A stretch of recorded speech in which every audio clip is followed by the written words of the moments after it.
Well, we'll give it like maybe a couple more minutes before we start.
All right, I think we can get started.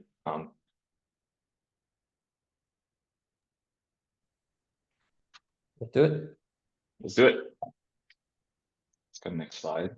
Um, yeah, I can introduce myself first. Hey everyone, I'm Alex. I'm a product marketer at StackGen. And previously, I come from ByteDance, where I was part of the platform team, specifically the development infrastructure team. I was a platform product manager, and I managed two products. One was like a feature gate product, and one was a 0 to 1 IAC tool. So I'll bring a lot of that experience to this conversation. Awesome.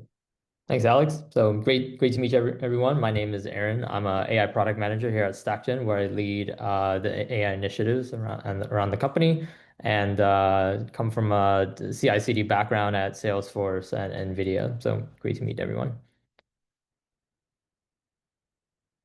So let's just set the context for today's webinar. So right now, with Cursor, Claude Code, and, name the five other coding assistants out there, these tools have been really remarkable in an increasing developer velocity, and have been very useful overall. And, I love playing with them, but there's a big mismatch between the speed of development between developers pushing out code and DevOps and platform teams actually able to deploy that code into production. And then now with AI generated code, there you also have the added complexity and the risk of things like bad security management in the app code. Instead of these platform engineers having to deal with maybe one or two commits, now with AI assisted and AI generated code, that has now ballooned up to something like four or five, right? And DevOps and platform engineering's job are still the same, where they still have the same tools, and there's some AI creeping in, but it's a largely the gap is still largely there, where a lot of AI tools are still focused on code generation today. Right. And in addition to that, like I said, there's also a lot of complexity to management of this infrastructure. It's not just developer ship some commit and then you just ship it to production and call it a day. You have to go through security reviews. You have to make sure the run books are up to date for your SRE teams. You have to see if the infrastructure that your devs put together are going to pass FinOps and also compliance, and the amount of work it piles up, right, with all of these like AI generated code changes. And asking platform engineers and DevOps to manage all of this in an increasingly complex and high velocity world, something's got to give at the end of the day, right? Yeah. And here at StackGen, we're trying to solve that issue for the platform engineering and the DevOps teams. You're about to say something, Alex? Yeah, I could definitely attribute to this. Like when I was working at ByteDance, when me and my tech lead were trying to design rollout system, which is that IAC tool that I mentioned, like we had to consider all of these like different stakeholders who join the conversation when a certain infrastructure for an app gets provisioned, right? And then I remember when we were trying to build our prototype, like my tech lead had like 20 plus tabs open that represent different resources that are needed to provision the infrastructure. So that was basically what developers were dealing with prior to having like a more robust IC tool. Yeah, exactly. And so, it doesn't matter how fast you can push out code as an application developer if the DevOps team is just going to gatekeep your deployment at the end of the day, right?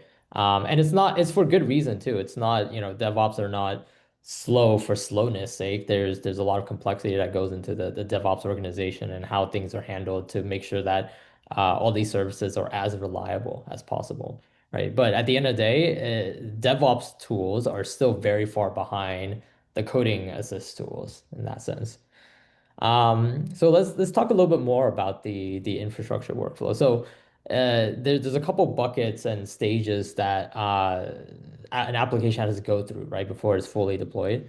First is the actual initialization of that environment. So building a whole new like architecture from scratch, determining what the architecture is, dealing with things like module management, version management for IAC. These are things that the DevOps team has to set a framework for these application devs as they're deploying their application, right? Second is now, okay, now that you have some sort of frame, how do we actually validate this IAC is adheres to our security and compliance policies? So as an example, if you are working for a healthcare company, health tech company, you likely will have very, very strict security policies around things like HIPAA compliance, right? And these are all reviews that take time and it really reduces your application developer velocity. Okay, and once you have actually validated the IAC, now you have to figure out, okay, now how do we actually deploy this IAC and this architecture into production and account for things like observability, the cost, how do we monitor this infrastructure in production for any sort of drift or any sort of compliance violations in the future? There needs to be some sort of change management plan, right? Now we actually get to deployment. Now, how do we manage the actual life cycle of this deployment? So this includes things like rollback. How do we coordinate this actual deployment amongst the various teams? How do we ensure that all of the application that we're going to be deploying are on the right version, right? Things like a gradual rollout. And then finally, how do we actually clean up some of these resources that we have left behind? If you are doing, for example, a stage rollout and you need to deprecate the older service, how do we actually do that, right? And how do we do it in a way that is still compliant to my specific security and governance policies? And then eventually do things like remove them from the whatever tracking that you have around observability, APM, FinOps, so on and so forth. Yeah. If you can go back, Aaron, yeah, I was gonna mention like this is the typical workflow that you'll see with Terraform. And then when I was at ByteDance, like truth be told, I didn't know much about like the IC world and all of these things. But when we try to build our own like 0 to 1 IC tool, the biggest, I mean, we followed this general stages of IC management, right? And then the biggest hiccups where we get stuck is around the validation and the plan, because then we will do like validation when we're provisioning the infrastructure. And then one of the biggest challenges there was like, uh, I remember one of the tech leads from the business team came to me, was like, hey, how we're super bottlenecked, right? Like we probably have to deal with like 1,000 deployments and we can't just like manually validate things, right? So we had me and my tech lead for roll-off system had to figure out a better way to help them use our tool without violating things once they push it, provision it and deploy the infrastructure. So yeah, I just want to add that tidbit. Yeah, yeah, makes sense. And then more importantly as well, and how do I ensure that these infra resources are going to continue to be compliant to whatever policies and checks that I have, right? As opposed to just a one-off check in the beginning. And that's not feasible to do for your situation of thousands of resources. Awesome. Let's move on. And so at StackGen, we're actively building AI-driven solutions to actually to solve some of these problems for you guys. So let's go through some of the pillars that we're looking to solve for. So in StackGen, we have these four pillars that we call govern, build, heal, and optimize. And so the logical cycle of IAC kind of moves through this cycle, right? So first is the governance aspect, right? Before you even think about writing IAC, you have to figure out, okay, what policies and governance, or so what security and governance policies do we want to implement into our IAC? How do we package specific IAC modules together such that we can reuse them for future purposes? And how do we expose them to application developers so they can self-service and write their own infra with minimal involvement of the platform engineering teams, right? So that's the very first part. Second is the actual build. So once you have figured out, okay, what are your policies? What is the typical architecture for a service as a guideline that application developers and future services should adhere to? Now you want to actually build something. So when you actually want to build something, app devs, they don't know anything about Terraform, right? And so usually they might take one or two modules, IAC modules that's kind of pre-built by the platform eng team, and then maybe change something here and there, try to deploy it, it doesn't work, then they file a ticket with the DevOps and platform engineering team, right? But what if there's a better way for developers to self-service their infrastructure so they can simply, here's my Git repo, just write my IAC for me. And you can do this through ChatGPT or Claude Code, but those are the stateless agents where they will not have the full context of your compliance and security policies, right? And I'm sure some of you have already, looked at PRs of AI generated IAC code, and they're honestly not they don't fully fit the bill in terms of building something that is fully compliant. So now you have to change it as well. And so once you actually build it, the next part is when you actually deploy it, how do we actually uh, observe, well, number one, observe, and then also heal and optimize this infrastructure. So things like drift detection and remediation, we're building tools around that. Incident remediation, root cause analysis, these are all things we're working on here at StackGen.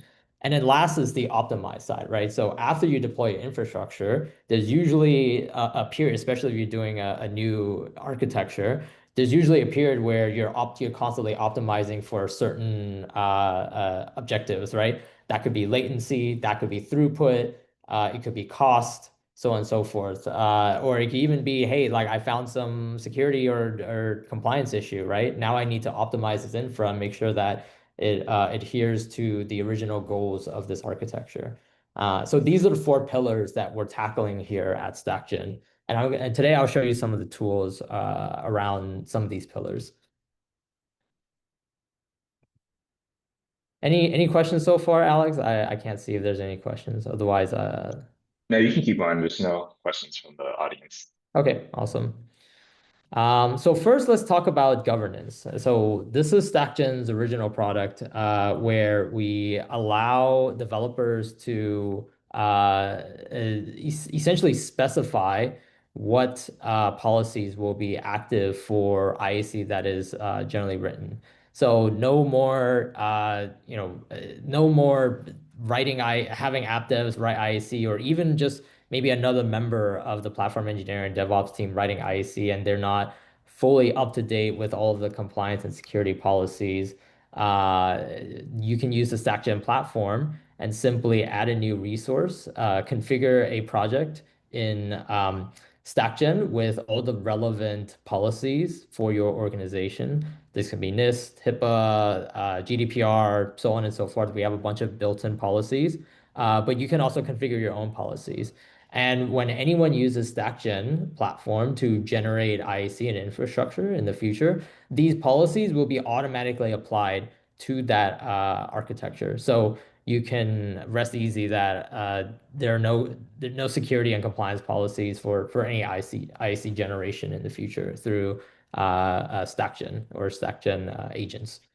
Yeah, and I think this is a very powerful feature of StackGen. This is one of the things that compelled me to join StackGen.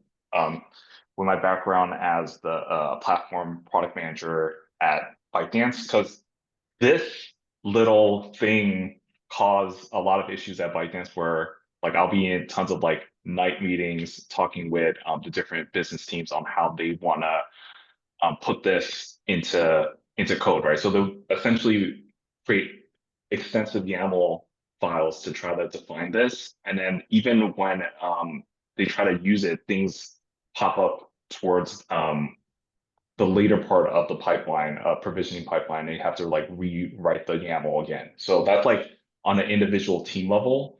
And then when we're working with multiple or like this the example that I gave was like from like TikTok architecture or server architecture team. When they have to work with like another TikTok business team that has their own like nuances, then like the meetings and then the review cycles get even longer. And that really eats up in the velocity to launch like one of their apps, right? The infrastructure governance piece. So, yep. Yeah, awesome. So moving on, so that's one aspect of StackGen. So second one I think is super cool is our module editor. So typically, platform engineers and DevOps will have some sort of hardened modules that they have crafted or tailored for specifically future usage, right? And they use these as kind of templates as they can get started. They can give these to app devs and say, hey, you can change I don't know, the container name or whatever, right? And you can make small changes in here and there, but this like don't change anything in the ports, don't open any extra ports or something like that, right? And in StackGen, you can actually import these modules into the platform, and then you can use these modules for future IC generation. So I have Meet a James, small video here, so let me play this. developer deep in flow, crafting elegant functions and bringing his application to life. Everything's clicking until a Terraform error brings everything to a grinding halt. Hours of momentum lost. He gets past the Terraform error only to find everything is out of compliance. There has got to be another way. Meanwhile, across the organization, the platform team has discovered that better way. They're using StackGen to revolutionize how infrastructure as code gets built and shared. It starts with the module editor, turning infrastructure into reusable, cataloged components. No more reinventing the wheel. Every module becomes a building block for the future. Next, they create resource packs, intelligent templates that capture common architecture patterns, the knowledge of senior engineers codified and ready to use. With this foundation, creating an app stack becomes lightning fast. Every configuration follows best practices automatically. Compliance isn't an afterthought. It's built in from day one. Okay, that was a video by one of our nifty sales engineers, Ned. But what I want you guys to take away from that video is the fact that you don't have to give up your hardened Terraform modules, right? When you move on to StackGen, you can use them, and in fact, they become a key part of the platform moving forward. When in the future you want to generate a new IAC, then you reuse the modules that you've already created. Okay. Any questions, Alex? Otherwise, I'll keep Nope. going. You can keep going. Yep. Okay, perfect. Perfect. Okay. So now let's say you have so as a platform engineer, now you want to generate something new. And so we have a infra composer. So this is a visual way for you to essentially write Terraform, right? So you can drag and drop things like S3 buckets, ECS, Postgres, RDSs, like any, there's a lot, we have a lot of pre-built modules, but you can essentially drag and drop them into the canvas, and then you can link some of these. Oh, let me go back. You can link these together. I can't zoom in without moving it forward. And this is a better way for you to write Terraform that's more visual. So this is great for folks who tend to have a more visual brain. So you can add new resources. You can even use your pre-built modules from the past as well. Even we even have a functionality called Cloud to Code where you can scan an existing AWS account or a cloud account, and we'll actually create the map of all of your Terraform resources for you, or rather, a map of your resources in Terraform. And it's just a super fancy, nifty way for you to visually compose your IAC,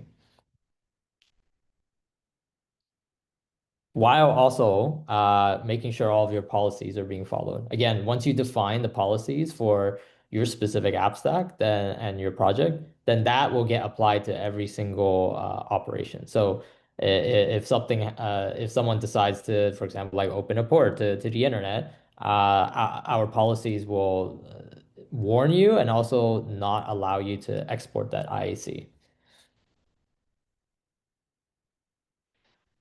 Awesome. So I've given you guys a good rundown of some of the tools that we have already built at StackGen. And right now we're charging forward in our agentic AI journey, right? So I'll give you guys some more information on that, but just to summarize what we've showed you so far, we have showed you a bunch of deterministic tools underneath the surface. So this includes things like Terraform IAC, module lifecycle management, policy lifecycle management, enforcement of those policies, bring your own modules, bring your own IAC, so on and so forth, right? And with these deterministic tools, we build a knowledge graph on top of all of your information. And then we layer the AI on top, right? And all of this comes with deep integrations as well. So with your specific things like your source code repo, we'll be able to pull information and knowledge from those along with all your various other things like AWS accounts, cloud accounts, APM logs, so on and so forth. So imagine an AI assistant who has full context of your IAC, your architecture, what has happened so far in production, and given all of this context, the agent can undertake more complicated, essentially can handle like tier one tickets for the platform and DevOps teams, right? And just to talk a little bit more about the autonomy spectrum. So when you think of a manual workflow today, that's very static, hard-coded steps.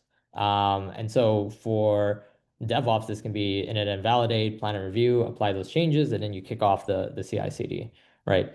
An AI workflow, a basic AI workflow needs to be prompted by a human, some sort of intent. So when you go to ChatGPT, you have to tell ChatGPT what you want to do, right? And then the agent will go do what it needs to do and so on and so forth, right?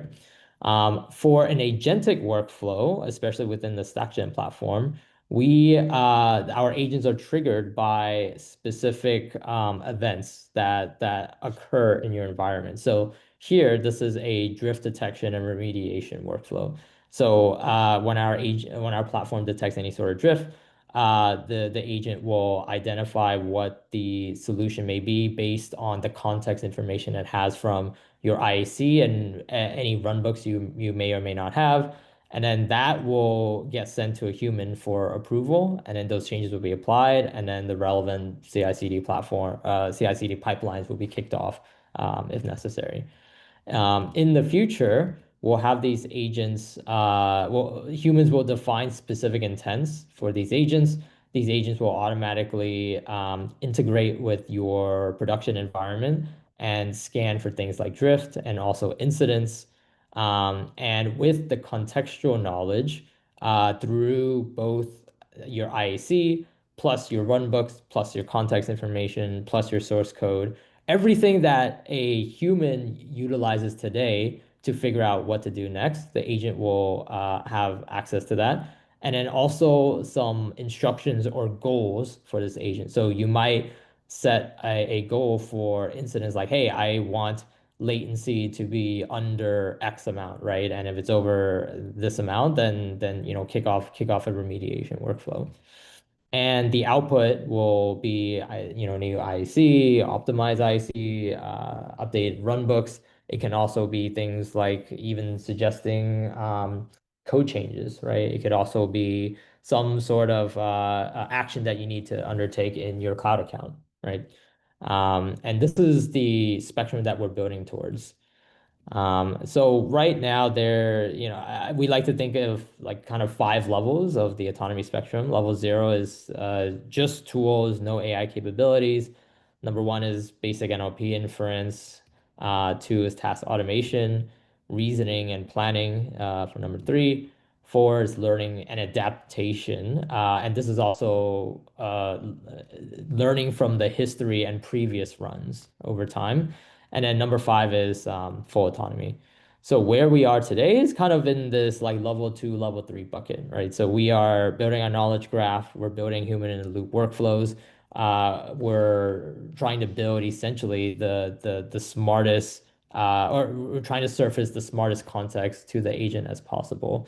But we want to get to here, level 5 autonomy, and we'll get there in time, but you need to walk before you run, right? And so let me give you a peek into some of the products that we have out and also we're building right now. So this is an agent that we're calling Aiden. It's a AI DevOps engineer, and there are many use cases for Aiden, but I'll show you a couple of them today. So number 1 is infrastructure provisioning. So similar to some of the platform that we built before, we want to empower application devs and also DevOps engineers to create new infrastructure. And you can do this to be fair, you can do this in Claude, you can do this in Gemini CLI, you can just give it, hey, generate, like write Terraform for XYZ, right, service, right? But that is a stateless agent that won't have context of your security compliance policies, nor the deterministic tool to determine if this IEC that's written is actually compliant with your policies, right? And now with Aiden, because Aiden is directly connected to StackGen, we will have full context of your security and compliance policies. So instead of ticket ops where the platform or DevOps engineer has to uh, go talk to the application developer, then they have to figure out what the right infrastructure is, then get it signed off by security and so on and so forth. Now you have all of that context built in along with your pre-built hardened modules, and Aiden can simply use all that context to generate the infrastructure for you. Um, and I'll give you a more close demo a little bit further into the presentation. But like backing up a little bit, Aiden has the concept of skills. So these are modular abilities and integrations that Aiden can use to perform tasks. So typically what we hear from a lot of customers is the Claude Code is super cool. These other agents are cool, but anytime I want to solve something, I have to write like a huge document. I have to get my application developers to somehow integrate that document as context into their agent.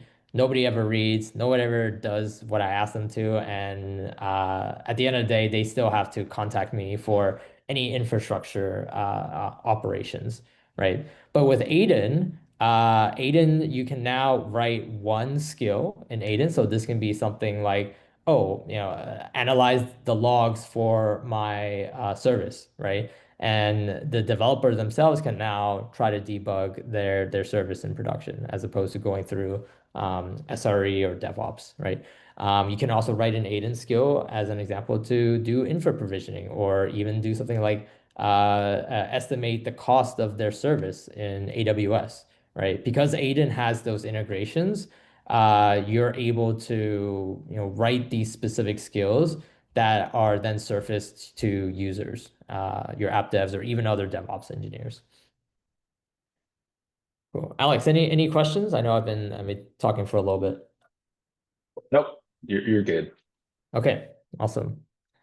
Moving on. Aiden also has a concept of tasks, right? So tasks are essentially workflows that operate off of either some sort of webhook trigger or is a cron job, is a cadence on a timely basis. So Aiden is great for or you can use this to schedule things like health checks, schedule things like compliance checks, drift, analysis of maybe logs or something to figure out if something is healthy. These are all things that Aiden can do on a triggered basis, right? And so let's go let's get let me provide you an example of Aiden taking a prompt to new infrastructure. So here in this example, a dev can ask, "Hey, were there any incidents with my service today?" And then Aiden will then use our StackGen MCP server to figure out where does this service live in production? What is the IAC for it? Has there been any drift lately?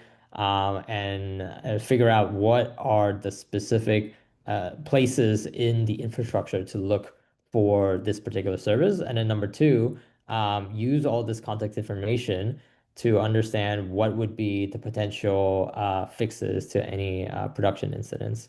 Aiden can then also look at if there's a infrastructure IAC oriented fix, then Aiden can then suggest changes to the IAC that again pulls all of the correct context from your hardened modules and your security and compliance policies, and then suggest a compliant fix, right? And then we'll also deploy that into production for you or commit a PR to your GitHub repo, and then you can do whatever you need to do afterwards. Hey, Aaron, there's Yes. actually a question from the audience. So the question is, how are we handling identity management and authorization of who can see what? So if you can kind of run that into the next couple of slides on how, I guess, Aiden would Yeah. address that. Yep. Yeah, it's a good question. And so I don't have a slide on that, but I can talk through it. So in Aiden, there is the concept of workspaces. So in a workspace, you can configure specific integrations with an account for everybody to use.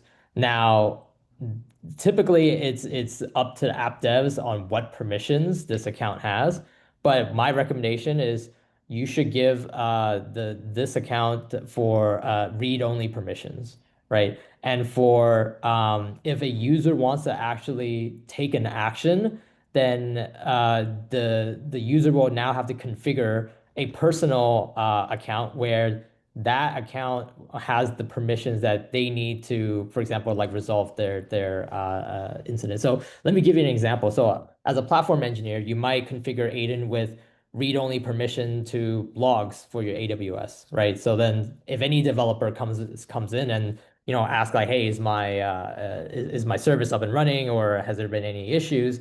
Then Aiden can answer that question. But if now they want to make changes, then this application developer will have to configure their own either IAM role in AWS or their own token that Aiden can then use to undertake actions on their behalf. And so on the log, it will say that this user took this action. It is through Aiden, but in this sense, because the AWS account that's exposed to everybody in the workspace only has read-only permissions, this prevents things from misuse, right? So you can scope integrations to everybody in the workspace or just yourself.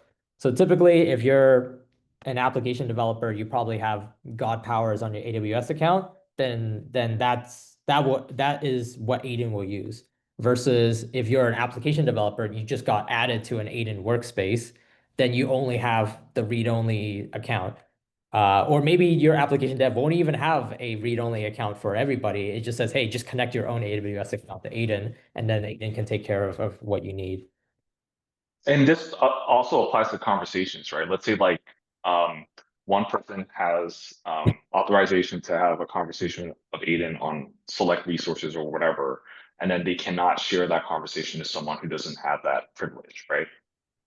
Yeah, so conversations are private by default, so nobody can look at anyone else's conversation. Okay, cool. Yeah. Hope that answers your question. Oh, there's a follow-up. So even with logs, there could be restrictions to see logs, et cetera. How would that be handled? Example, RDS logs, yeah, app versus app logs. Yeah, so if you have those sort of restrictions, then my suggestion would be you have to provision a read account for only the resources you're okay with everyone looking at, right? And that's the only way that you can prevent that because we don't want to be in the business of uh, defining the permissions. Like your permissions should be defined in the account that you give Aiden access to, right? So if an application developer, as an example, can only like only that app dev can look at those logs, then you should configure your IAM role for that AWS account for that specific purpose. Yeah, I can add a little on this. Like, this is one of the problems that we faced. I faced at ByteDance because I also doubled up as doing like product operations. One of the biggest problems with our dev infra platform was around like permissions, right? So one example, one of the use cases was that a couple of like security engineers will keep like messaging me saying that, hey, like there's this dumb process where developers will submit security requests to them, but they cannot even get to work on them because of permissions, right? And then the way we kind of solved that was like we created like a central permissions or IAM type of service so that people like orgs, teams, et cetera, they can get pre-qualified for a certain subset of actions they need to do. So they don't have to get permissions, wait to get permissions, right? Sometimes like these like permissions will take like days, several business days, even up to a week, depending on like the bandwidth of um, the teammates who are like manually handling that. So I think that is something that could be considered in our potential roadmap, right? Right, Aaron? Yeah, exactly. I think we're still evolving on the permission side. So that, I think this will be largely driven by requests from customers in that sense. But if you're interested, I'm happy to chat more, put some time on the calendar to chat more. Cool, great questions. Okay, so let's move on. So here, I'll show an example of Aiden provisioning infrastructure from an actual prompt. So here I'll type in, hey, can you give me an ACS service? It'll take a little bit to generate that. So we give it a couple of seconds. Okay, awesome. So it managed to generate it, and it even gives you the link to the app stack where you can look at the topology, you can play around with it. It looks, whoops, I don't know why. Okay, sorry, going back. So it looks pretty good to me. It even has like a subnet, VPC, Internet Gateway, along with IAM role with the ECS. So it looks pretty good with me. But now let's make this a little bit more complicated. Hey, can you link a Postgres DB to this specific service. So let's do that next. Give it a couple of seconds. Okay, awesome. So it did that. Let's check the topology page again, just to double check.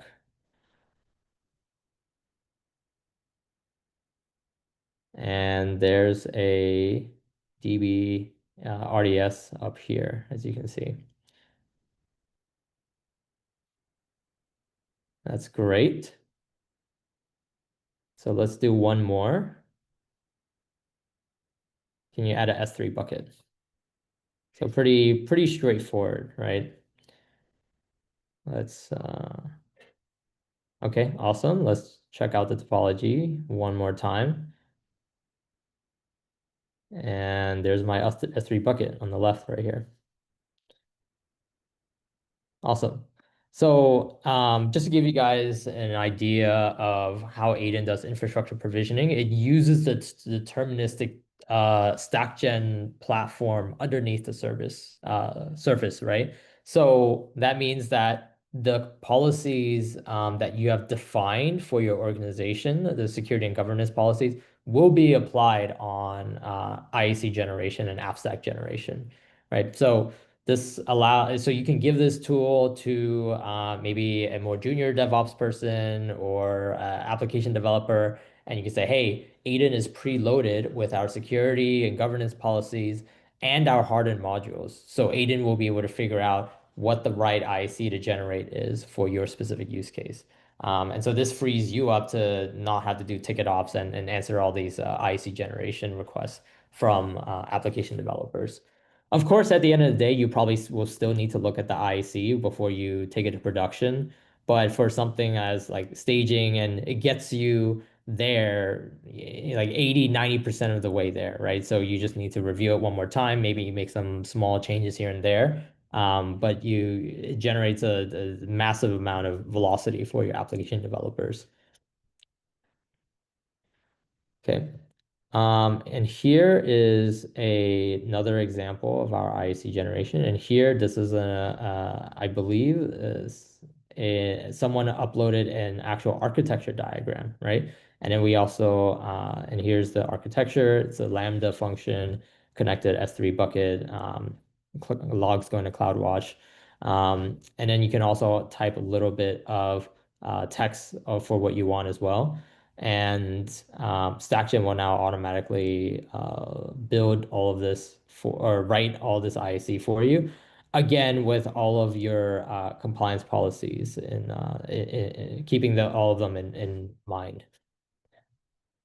Here we can see all the relevant Terraform, and then you can see the actual topology again, right?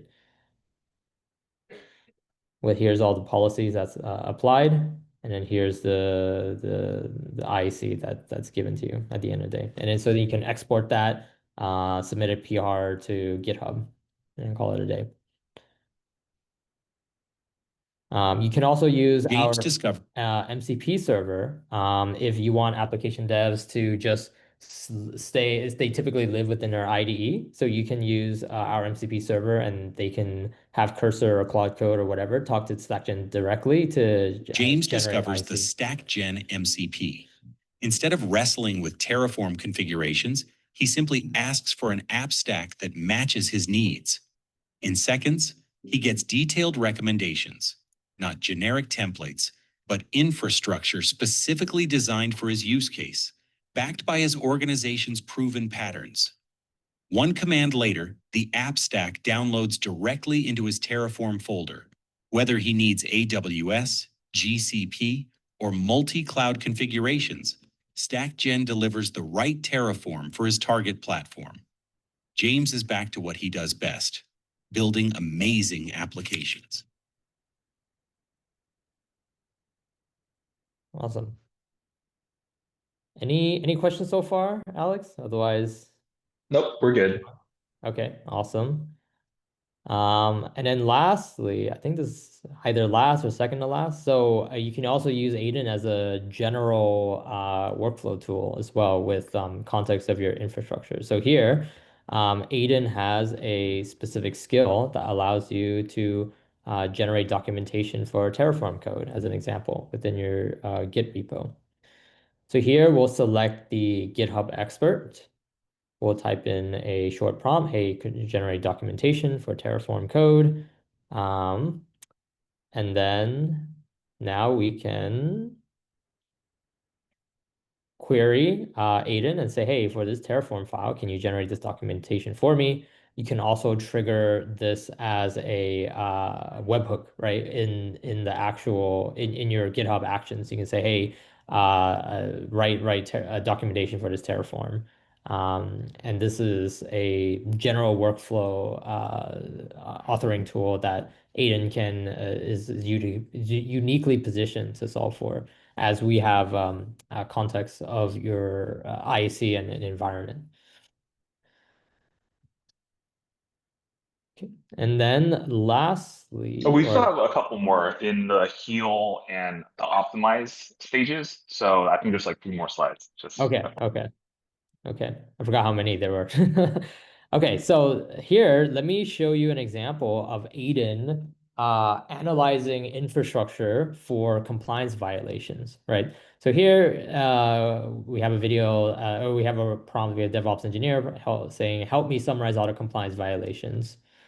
So now Aiden will do all the relevant tool calls to our underlying StackGen platform.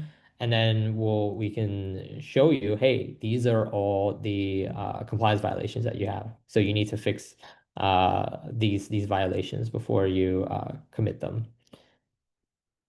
You can see all of these. Ensure detailed monitoring, ensure billing mode is set to provision.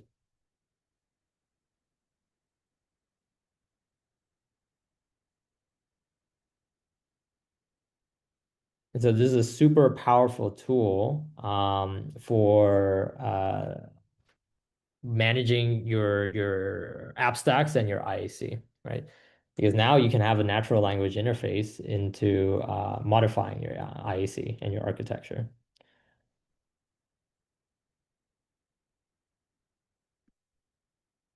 Awesome. So yeah, and let's move on. And then here we have an example for using StackGen and MCP for healing, specifically for remediation. So let's take a look at this video here. MCP interface to maintain oversight and ensure continued compliance. When infrastructure changes happen, whether intentional or accidental, the team can instantly detect drift and maintain the integrity of their infrastructure standards. No surprises, no compliance violations, just infrastructure that works as designed. Combining StackGen and an AI assistant through an MCP integration means we can discover details about your infrastructure in ways that were hard to pull off in the past. Let's list all of our app stacks and organize them by purpose and function. Let's drill in deeper to understand more about a given app stack.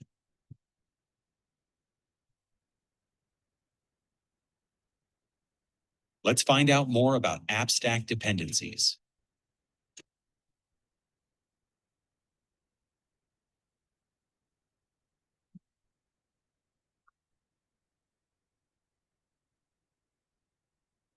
Awesome. So this is a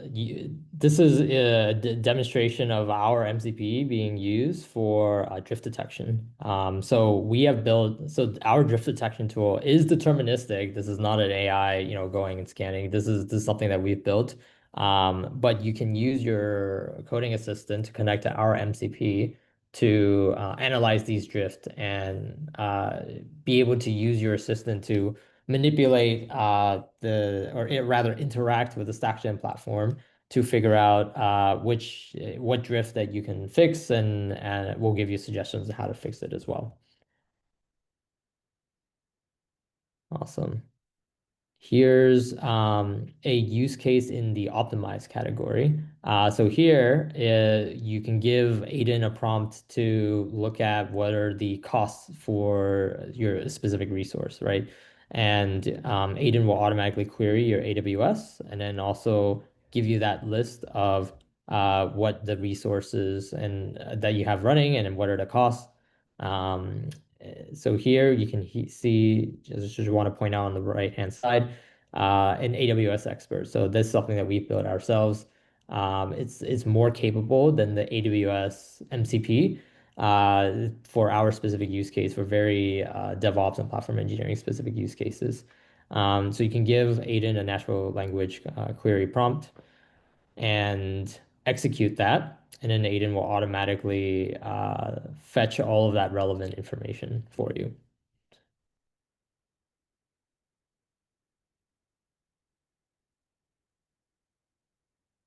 Awesome. So here it'll show you all the tool calls, breaking each of them down, and then we'll give you the actual cost. Which, if any of you guys have used AWS console, you know how hard it is to look at the billing page and the cost page in AWS. Yeah, and also give you recommendations on how to optimize for the cost. Yeah. Exactly. Awesome. Any questions before I move on to the roadmap? Nope. We can keep going. Yep. Okay, perfect. So what's on the what's on the roadmap? So right now at StackGen, we've built a lot of deterministic tools. We've built a lot of the foundation work to build a really great DevOps agent to power platform engineering and DevOps teams. Now what we need to do is inject this agent with as much context as possible, and we've already started work on this. And this will be an ongoing piece of work that we're going to be working on for a very long time. And that is a knowledge graph, right? And your knowledge, your tribal knowledge, that is spread out over a number of different data sources. This can be your GitHub repo. This can be your Confluence, right? This can be architecture diagrams, your SharePoint, your Google Docs, your incident history, your CI/CD deploy and build pipelines, so on and so forth, right? And what this knowledge graph essentially allows us to do is to give the AI agents some sort of state, because that's the issue with current assistants such as Claude Code and Codex. They don't have state. They don't have the full knowledge of your infrastructure that a human DevOps or platform engineer would have, and will build that base of knowledge themselves over time. And for us, we want to ingest all of that information and build that relationship graph between all your various entities. So our agent in the future can answer things like, hey, like where are the logs for this service in production, right? Who was the last person to commit code to this repo before we deployed it? What are the previous incidents related to this specific service? Things that you, as a human, would know implicitly from just simply operating on your infrastructure over time, but is not captured anywhere, right? At least in an explicit relationship context. But that's what we want to record with our knowledge graph, right? And that knowledge graph would then be surfaced to Aiden and broader StackGen platform, and any executions that our agents will power in the future on your infrastructure will have that context from our knowledge graph. So to give you a sense of our platform architecture, so we have inputs on the left. This can be your source code repo, your logs, your APM, so on and so forth. Then we have the actual experience layer. So we have our own UI. You can connect to our MCP. We have a CLI. And those are all powered. The front end is powered by our agentic layer. So Aiden has all of these use cases underneath around, and we're building specific tools and context information for build, govern, remediate, optimize all of the various facets of infrastructure management. Then we have the foundation layer, which we have been building for a while now. This is our core product and our core foundation platform around IAC, lifecycle module management, cloud discovery, cloud asset discovery, drift remediation. These are all deterministic tools that we've built underneath the surface that are leveraged by our agents. And then also the integrations as well, right? So the integrations into your cloud accounts, your GitHub, both structured and unstructured tribal knowledge. These are all things that we're going to be pulling from to build that knowledge graph. And we want to power a few outcomes, right? We want to increase your developer velocity. We want to increase your productivity and make general day-to-day operational tasks for you to be completed more quickly and with better context. So then you won't have the issue of, hey, didn't we fix this production incident last week? Yeah, but Gary is on PTO, so now we don't know how to fix it. Those are the things that we want to help solve for our customers. Awesome. So what are the next steps? It would be great if you guys can try StackGen. So feel free to get in contact with us. Feel free to get a demo from our team.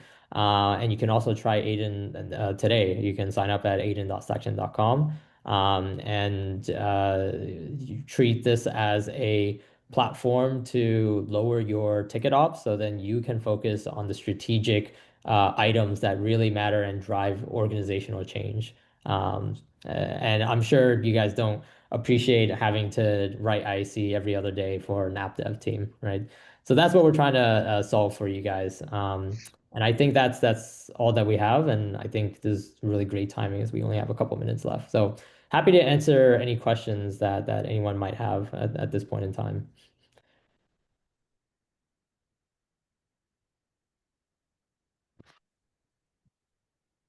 Cool. I don't think we have any questions, but I did send out a poll for, I guess, the audience needs or wants for an agentic infrastructure future. So if the audience, if you guys can kind of fill out that poll for us as valuable feedback to work on our future roadmap, that'd be great. But thank you so much, Aaron, for this marathon of giving this presentation, and hopefully everyone found this content to be very helpful. Okay, thanks everyone. See you in the next StackGen webinars. Bye. Awesome. Thank you guys so much.